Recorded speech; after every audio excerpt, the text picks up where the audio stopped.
Assalamualaikum warahmatullahi wabarakatuh. Hai teman-teman, apa kabar? Perkenalkan, kami mahasiswa dari Fakultas Ilmu Kesehatan Universitas Muhammadiyah Surakarta peserta KKN IPA-IK kelompok 45. Di sini kami ingin berbagi informasi mengenai COVID-19. Seperti apa ya? Yuk kita simak. Tahukah kalian apa itu Coronavirus Disease 2019 atau COVID-19? Coronavirus Disease 2019 atau COVID-19 adalah penyakit menular yang disebabkan oleh SARS-CoV-2. Penyakit ini pertama kali ditemukan pada bulan Desember 2019 di Wuhan, China dan muncul di Indonesia pertama kali pada bulan Maret 2020. Virus corona sudah menjalar hampir di seluruh dunia termasuk di Indonesia. Perkembangan COVID-19 di Indonesia sendiri pada tanggal 8 Juni 2021 telah tercatat sebanyak 1.869.325 orang yang positif corona dengan jumlah kematian 51.992 jiwa. Wah, banyak juga ya teman-teman. Gejala awal infeksi virus corona bisa menyerupai gejala flu seperti demam, pilek, batuk kering, sakit tenggorokan, serta sakit kepala. Gejala beratnya yaitu seperti demam tinggi, batuk berdahak, sesak nafas, gangguan pengecapan atau penciuman, hingga nyeri otot. Namun begitu, ada beberapa orang yang tidak menunjukkan gejala apapun tapi ternyata terkena virus corona ini. Masa inkubasi rata-rata 5-6 hari dengan masa inkubasi terpanjang 14 hari. Pada kasus COVID-19 yang berat dapat menyebabkan pneumonia, sindrom pernafasan akut, gagal ginjal, dan bahkan kematian. Penularan COVID-19 bisa melalui droplet atau tetesan cairan yang berasal dari batuk dan bersin, kontak pribadi seperti menyentuh dan berjabat tangan, atau menyentuh benda atau permukaan dengan virus di atasnya, kemudian menyentuh mulut, hidung, atau mata sebelum mencuci tangan. Rasulullah Shallallahu Alaihi Wasallam bersabda, "Jika kamu mendengar wabah di suatu wilayah, maka janganlah kalian memasukinya. Tapi jika terjadi wabah di tempat kamu berada, maka jangan tinggalkan tempat itu." Hadis riwayat Bukhari. Penjelasan tadi, lalu bagaimana cara kita memutus rantai penyebaran COVID-19 dan terhindar dari paparan COVID-19?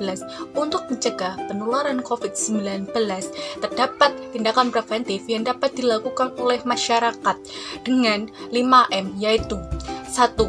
Memakai masker. Berikut cara memakai masker yang benar. Selama pandemi COVID ini, kita diwajibkan untuk menggunakan masker ketika sakit maupun saat berpergian. Namun, masih ada beberapa orang di sekitar kita yang masih kurang tepat dalam penggunaan masker. Nah, berikut ini merupakan cara-cara yang tepat dalam penggunaan masker. Pertama, tutup hidung, mulut, dan dagu. Pastikan bagian masker yang berwarna berada di depan. Kedua, tekan bagian atas masker mengikuti bentuk hidung dan tarik bagian bawah menutup dagu. Ketiga, lepas masker dengan hanya cara memegang tali masker, kemudian buang ke tempat sampah. Keempat, cuci tangan menggunakan sabun setelah melepas masker atau menggunakan hand sanitizer. Kelima, rutin mengganti masker setiap 4 jam sekali. 2. Mencuci tangan pakai sabun dengan air mengalir. Berikut 6 langkah cuci tangan yang baik dan benar. Yang pertama, basahi kedua tangan menggunakan air mengalir dan berikan sabun secukupnya. Kemudian gosok kedua telapak tangan dengan arah memutar. Yang kedua, bersihkan punggung tangan dengan cara digosok secara bergantian. Yang ketiga, bersihkan sela-sela jari secara bergantian. Yang keempat, bersihkan bagian dalam jari dengan posisi tangan saling mengunci. Yang kelima, bersihkan ibu jari dengan arah memutar secara bergantian. Yang keenam, bersihkan ujung jari dengan posisi tangan saling meruncing. Kemudian, bilas menggunakan air mengalir dan keringkan menggunakan tisu. Lakukan cuci tangan selama 60 detik agar mendapatkan hasil yang maksimal. 3. Menjaga jarak. 4. Menjauhi kerumunan. Serta 5. Membatasi mobilitas dan interaksi.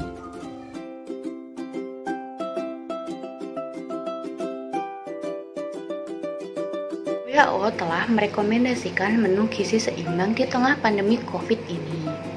Artinya, di setiap menu makanan harus memiliki nutrisi yang lengkap, baik itu nutrisi dari makronutrien seperti karbohidrat, lemak, dan protein, serta mikronutrien seperti vitamin dan mineral.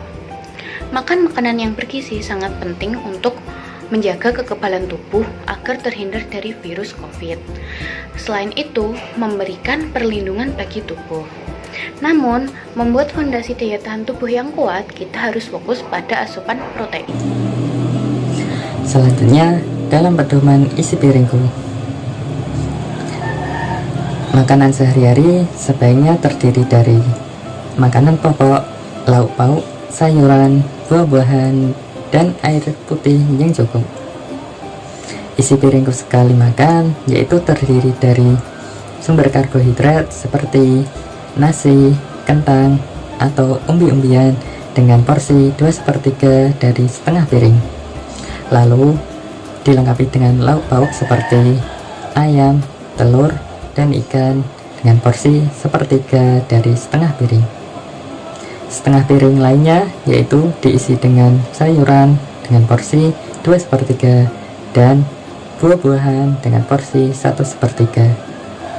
Nah, batasi juga penggunaan gula, garam, dan lemak. Yang terakhir, jangan lupa cukupi kebutuhan air putih ya. Selain melakukan tindakan preventif seperti menerapkan 5M menjaga pola makan, kita perlu melakukan aktivitas fisik seperti olahraga untuk menjaga dan meningkatkan imun di dalam tubuh. Olahraga sendiri dapat meningkatkan fight or flight stress, yang artinya respon tubuh terhadap stres akan menjadi lebih baik. Olahraga dapat dilakukan berdasarkan kondisi masing-masing individu. Individu dengan kondisi yang sehat dan tidak memiliki gejala apapun dapat melakukan olahraga di rumah dengan ventilasi yang baik dan menggunakan alat pribadi. Individu dengan gangguan infeksi saluran pernafasan dengan keluhan pada atas leher boleh melakukan olahraga ringan selama 10 menit dengan tes jogging terlebih dahulu. Apabila kondisi memburuk, maka olahraga harus segera dihentikan sampai kondisi membaik secara sempurna. Individu dengan gangguan infeksi saluran pernafasan dengan keluhan pada atas leher, gangguan pernafasan, gangguan saluran cerna, dan demam, maka sangat tidak disarankan untuk melakukan olahraga apapun sampai kondisi sembuh secara sempurna. Di sini ada beberapa rekomendasi olahraga yang bisa dilakukan selama berada di rumah. Ada senam, yoga, push up, sit up, back up, dan lain sebagainya. Namun, sebelum melakukan aktivitas fisik, sangat disarankan untuk berjemur di bawah matahari selama 25 menit pada kisaran waktu pukul 7 sampai 9 pagi. Jangan lupa untuk cintai dirimu sendiri serta mencintai orang di sekitarmu dengan cara menerapkan protokol kesehatan dan menjaga imunitas tubuh. Sekian dari kami, semoga bermanfaat apa yang telah kami sampaikan. Kurang lebih